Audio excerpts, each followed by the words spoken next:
اسلام اس کے لیے کوئی نئی اور انوکھی چیز نہیں تھی۔ اس کا مذہب سے تعلق بہت پہلے ہی بچپن میں ہو گیا تھا۔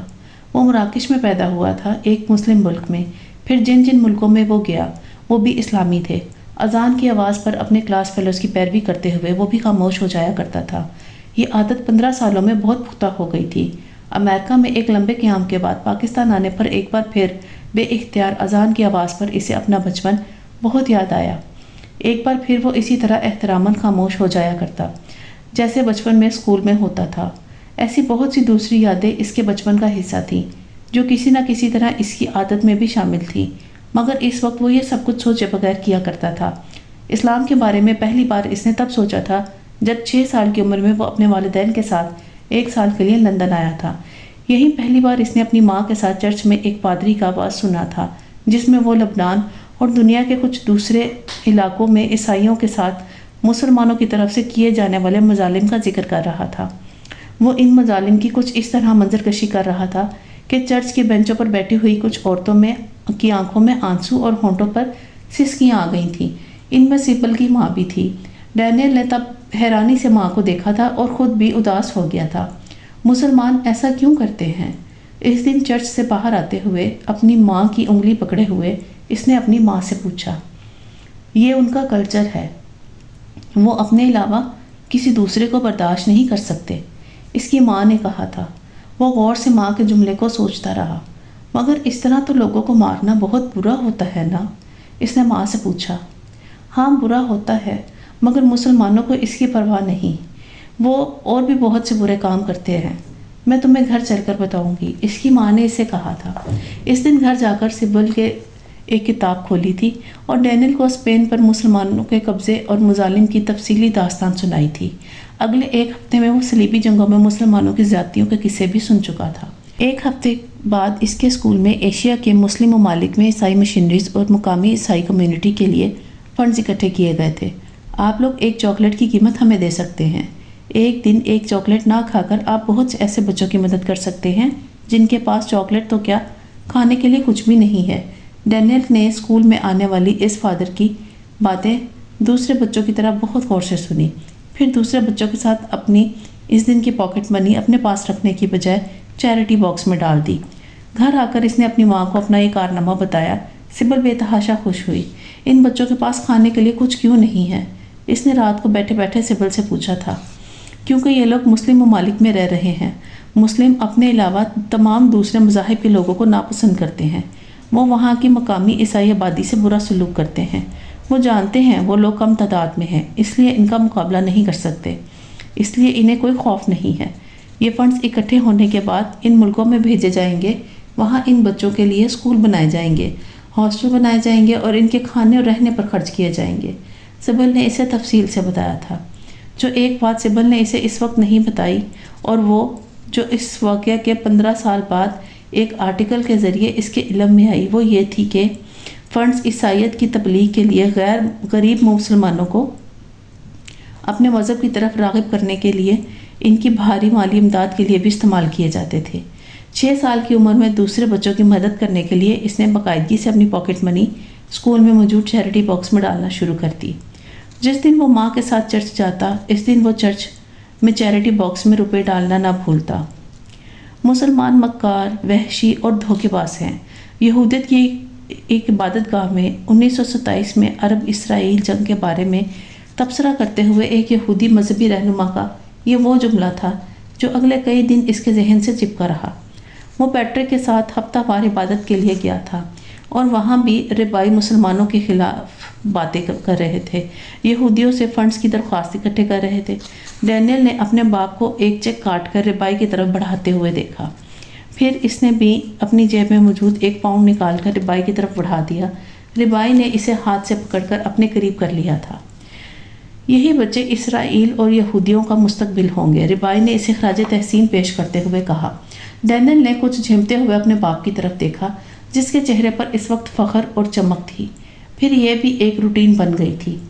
وہ جب بھی باپ کے ساتھ جاتا تو اپنی پاکٹ منی یہودیوں کے لیے وقف کراتا اور جب ماں کے ساتھ جاتا تو اپنی پاکٹ منی عیسائیوں کے لیے دے آتا۔ شاید مسلمانوں کے خلاف اس کی یہ برین واشنگ ناپسندیدگی سے نفرت میں بدل جاتی اگر وہ دوبارہ اپنے والدین کے ساتھ مصر نہ چلا جاتا۔ پھر اگلے بہت سے سال وہاں نہ گزارتا، جہاں اس نے ٹیچرز اور کلاس فیلوز کی ایک بڑی تعداد مسلمان دیکھی۔ وہ اتنے مہربان اور محبت کرنے والے تھے جتنے اس کے دوسرے ٹیچرز اور کلاس فیلوز تھے۔ انہیں کمپنی کی طرف سے جو گھر دیا گیا تھا وہ ایک مسلمان بیوہ کی ملکیت تھا جو خود اسی گھر کی انیکسی میں رہتی تھی، مگر اپنی مالی ضروریات کو پورا کرنے کے لیے اس نے اپنے گھر کو کرائے پر دے دیا تھا۔ حامدہ اسد الظہیر نامی یہ عورت ترکی سے تعلق رکھتی تھی جو اپنے شوہر سے شادی کے بعد وہاں آئی تھی، اور سبل کے اس سے بہت اچھے تعلقات تھے۔ وہ بے اولاد تھی اور ڈینیل سے بہت محبت کرتی تھی۔ اگر کبھی ڈینیل کو گھر پر چھوڑنے کی ضرورت پیش آتی تو سبل حامدہ کے پاس ہی چھوڑ کر اسے جاتی۔ حامدہ اسے بہت اچھی طرح سے اس کی دیکھ بھال کرتی۔ ڈینیل سے ہمیشہ سر سے پاؤں تک سفید چادر میں لپٹا دیکھتا۔ وہ زیادہ تر قرآن پاک کی تلاوت کرتی رہتی۔ جب سبل ڈینیل کو اس کے پاس چھوڑ جاتی تب بھی اس سے کچھ دیر باتیں کرنے کے بعد وہ اسے کسی سرگرمی میں لگا کر خود ایک بار پھر قرآن پاک کی تلاوت کرنے لگتی۔ یہی ڈینیل اور اس عورت کے درمیان ایک مخصوص بے تکلفی پیدا ہونے لگی۔ وہ شروع میں کچھ جھجکتا رہا، مگر پھر آہستہ آہستہ اس عورت سے مسلمانوں کے بارے میں اپنے ذہن میں بٹھائے گئے تمام خدشات کا اظہار کرتا رہا۔ حامدہ اسد ظہیر اس کی بعض باتوں پر مسکراتی اور بعض پر کہکا لگا کر ہنس دیتی۔ پھر تلاوت کرتے کرتے وہ اسے کسی آیت کا انگلش ترجمہ سناتی۔ ہمارا خدا اور پیغمبر صلی اللہ علیہ وآلہ وسلم اس طرح کی باتیں کہتے ہیں اور ہم اس طرح کی باتوں پر عمل کرتے ہیں۔ وہ ہر بار یہی کہتی، تم نے ان زیادتیوں کے بارے میں سنا ہے جو مسلمانوں نے دوسروں پر کی ہیں، مگر جو مسلمانوں پر کی گئی وہ تم نہیں جانتے۔ فلسطین میں مسلمانوں کے ساتھ کیا ہو رہا ہے اسے تفصیل سے بتانے لگتی۔ ترکی میں اتحادیوں نے جو سارے عیسائی ملک تھے کیا کیا، وہ پہلی جنگ عظیم کی تفصیل بتانے لگتی۔ برِ صغیر میں مسلمانوں کے ساتھ برٹش نے کیا کیا۔ 8 سال کی عمر میں وہ الجھے ہوئے ذہن کے ساتھ حامدہ اسد ظہیر کی باتیں سنتا اور پریشان ہو جاتا۔ مسلمان ویسے نہیں ہوتے جیسا تم سمجھتے ہو۔ ہمارا اپنا مذہب ہے، خاص کلچر ہے، مختلف روایات ہیں، اور اگر ہم ان کے مطابق زندگی گزارتے ہیں تو اس میں کیا غلط ہے؟ تم لوگ بھی تو یہی کرتے ہو۔ میرا مطلب ہے تمہاری ممی اور ڈیڈی، یہودی اور عیسائی۔ ہم اعتراض نہیں کرتے، ہم مداخلت نہیں کرتے، ہم دوسروں کی آزادی کا احترام کرتے ہیں اور حقوق کا بھی۔ پھر ہماری آزادی اور حقوق کا احترام کیوں نہیں کیا جاتا؟ حامدہ ہمیشہ اس سے اس طرح باتیں کرتی تھی جیسے وہ 8-9 سال کا بچہ نہیں بلکہ 18-19 سال کا ایک نوجوان ہو، اور ڈینیل کو یہ بات اچھی لگتی تھی۔ وہ ہر بات اسے بتانے کے بعد اس کی رائے لیتی تھی اور اسے مجبوراً اپنی پسندیدگی یا ناپسندیدگی سے اسے آگاہ کرنا پڑتا تھا۔ 2 سال مصر کے قیام نے لندن کے 1 سال کے قیام کے نتیجے میں اس کے ذہن میں جنم لینے والے تعصب کو صاف کر دیا تھا۔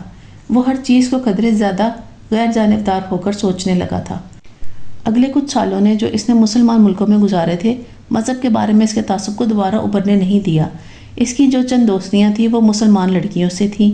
ان روایات میں اس کے اپنے گھر کی روایات میں زیادہ فرق نہیں تھا۔ اس کے دوستوں کی بہنیں اگر اس کے سامنے پردہ کرتی یا نہ آتی تب بھی اسے یہ بات پہلے کی طرح بری نہیں لگتی تھی بلکہ اچھی لگتی تھی۔ اسے وہ لڑکیاں اپنی ہی ماں کی ایک ایکسٹینشن لگتی تھی۔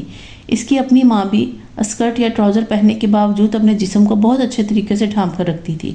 اس نے اسے اپنے دوستوں کی ماں کو اس طرح کی مدد کرتے دیکھا جس طرح اس کی ماں خود کرتی تھی۔ 15 سال کی عمر میں واپس امریکہ جاتے ہوئے وہ خود بھی ان اسلامی روایات کا اتنا حادی ہو چکا تھا کہ اس کے لیے امریکہ میں نظر آنے والی آزادی ایک شوق کی طرح تھی۔ پردے میں چھپی رہنے والی عورتوں سے بے لباس رہنے والی عورتوں کا موازنہ کرتے ہوئے وہ شدید کشمکش کا شکار تھا۔ کون بہتر تھیں، کون بدتر تھیں؟ اس کے ذہن میں ایک باحیا اور با پردہ مسلم عورت کا تصور اتنی سختی سے نقش ہو گیا کہ مسلم ممالک میں خاص طور پر مصر اور اردن میں نظر آنے والی بے پردہ یا بے باک قسم کی عورتوں کو یا تو وہ مسلمان نہیں سمجھتا تھا یا پھر یہ سوچتا تھا کہ ان کا تعلق کسی اچھے خاندان سے نہیں۔ اسلام کے بارے میں ایک نئی بحث کا سامنا اسے تب کرنا پڑا جب 17 سال کی عمر میں اس کے اسکول میں آنے والی ایک مسلم لڑکی کو اسکارف پہننے کی وجہ سے اسکول سے نکال دیا گیا تھا۔ اس کے لیے یہ ایک بات جھٹکے کی طرح تھی۔ صرف اسکارف کے لیے اسکول آنے سے روک دینا، اس کی سمجھ میں نہیں آیا کہ وہ اس ایشو پر اپنے رد عمل کا اظہار کس طرح کرے۔ وہ خود مسلمان ممالک میں لڑکیوں کو اسکارف لیے اسکول میں آتے دیکھ چکا تھا۔ اس کے لیے یہ ایک معمولی بات تھی، مگر اب یہ معمولی بات نہیں رہی تھی۔ اس لڑکی کے والدین نے لڑکی کا اسکارف اتاروانے کی بجائے عدالت میں مقدمہ کر دیا تھا۔ اخبار دھڑ دھڑ اس بارے میں اپنے خیالات اور رائے کا اظہار کر رہے تھے۔ چند ماہ کے اندر کیس کا فیصلہ ہو گیا تھا۔ عدالت نے اسکول کی انتظامیہ کا فیصلہ برقرار رکھا تھا۔ وہ لڑکی اسی وقت اسکول آ سکتی تھی جب وہ اسکارف کے بغیر آتی، اور وہ لڑکی اسکول نہیں آئی۔ اس نے کسی دوسرے اسکول میں ایڈمیشن لے لیا جہاں وہ اسکارف کے ساتھ جا سکتی تھی۔ اخبارات نے اسکول کی انتظامیہ اور عدالت پر داد و تحسین کے ڈونگرے برسا دیے تھے، جنہوں نے مسلمانوں کی طرف سے مذہبی تعصب پھیلانے کی کوشش کو ناکام کر دیا تھا۔ اگر جج یہودی، ملک عیسائی اور اپیل کرنے والا مسلمان ہو تو پھر ایسے ہی فیصلے کی توقع رکھی جا سکتی ہے۔ اس نے اگلے دن کیفیٹیریا میں اپنے ایک پاکستانی کلاس فیلو کے منہ سے طنزیہ انداز میں یہ بات سنی تھی۔ لڑکی سر ڈھانپ کر آئے گی تو قیامت آ جائے گی۔ ہمارے دین کی امتیازی صفت حیا اور ہماری عورتوں کے اسکارف ہیں۔ انہیں یہ صفت نظر آنے لگتی ہے، اسکارف ختم کر کے یہ سمجھتے ہیں کہ ہمارے دین پر غالب آ جائیں گے۔ یہ ہماری شناخت سے خوف کھاتے ہیں، چاہے وہ ہماری عورتوں کے لباس میں نظر آئے یا مردوں کی داڑھیوں میں۔ ڈینیل چپ چاپ اس کی باتیں سنتا رہا تھا۔ اس کے اپنے دل میں بھی ایک خلش تھی۔ صرف لباس کی بنیاد پر کسی کو اس طرح اسکول سے نکال دینا کیا آزادی، مساوات اور انسانی حقوق کی خلاف ورزی نہیں تھی؟ وہ اگلے کئی دن سوچتا رہا، پھر رفتہ رفتہ یہ بات اس کے ذہن سے نکل گئی۔ یونیورسٹی میں MBA کرنے کے دوران جب ایک بار سبل اور پیٹرک نے اسے اپنے مذہب کے بارے میں حتمی فیصلہ کرنے کے لیے کہا تو کھانے کی میز پر اس نے کچھ مذاق کے انداز میں ان سے کہا، آپ دونوں فکر مت کریں، مرتے وقت میں اس طرح لامذہب نہیں ہوں گا کہ آپ کو میری آخری رسومات میں دشواری ہو۔ کسی عقیدے کے مطابق میری آخری رسومات ادا کی جائیں۔ یہودی نہیں تو عیسائی ہو جاؤں گا، عیسائی بھی نہیں تو بدھسٹ ہو جاؤں گا، یا پھر چلے مسلمان ہو جاؤں گا۔ وہ ٹرائفل پر نظریں جمائے ہوئے کہہ رہا تھا۔ ڈائننگ ٹیبل پر اچانک خاموشی چھا گئی۔ ڈینیل نے کچھ حیران ہو کر ٹرائفل کھاتے کھاتے سر اٹھا کر ماں باپ کی طرف دیکھا۔ وہ دونوں بے حس و حرکت کسی شوق کے عالم میں اسے دیکھ رہے تھے۔ کیا ہوا؟ وہ ٹرائفل کھاتے کھاتے رک گیا۔ تم نے مسلمان ہونے کے بارے میں سوچا بھی کیسے؟ سبل نے سرد آواز میں کہا تھا۔ میں نے سوچا نہیں، صرف مذاق کے طور پر کہہ رہا ہوں، اس نے وضاحت کی۔ اتنی اہمیت کیسے دی تم نے اس مذہب کو کہ مذاق کے طور پر بھی تم اسے قبول کرنے کا ذکر کرو؟ اس بار پیٹرک کے درست لہجے نے اسے حیران کر دیا۔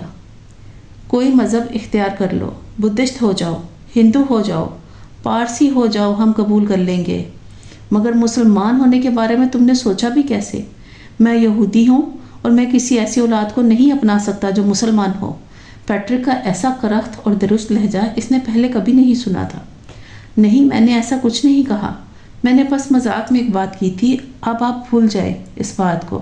اس نے بات کا موضوع بدل دیا۔ مگر اس رات اسے یہ حیرانی ضرور ہوئی تھی کہ اس کے ماں باپ اسلام کے اتنے خلاف کیوں ہیں۔ کسی دوسرے بھی مذہب کو اختیار کرنے پر انہیں اعتراض نہیں، مگر اسلام کے اختیار کرنے پر وہ قطع تعلق کرنے پر تیار ہیں۔ حالانکہ اس کا خیال تھا کہ اس کے ماں باپ میں مذہبی تعصب نہیں ہے۔ آخر اسلام سے یہ لوگ خوف زدہ کیوں ہیں؟ وہ سوچتا رہا، مجھے مطالعہ کرنا چاہیے۔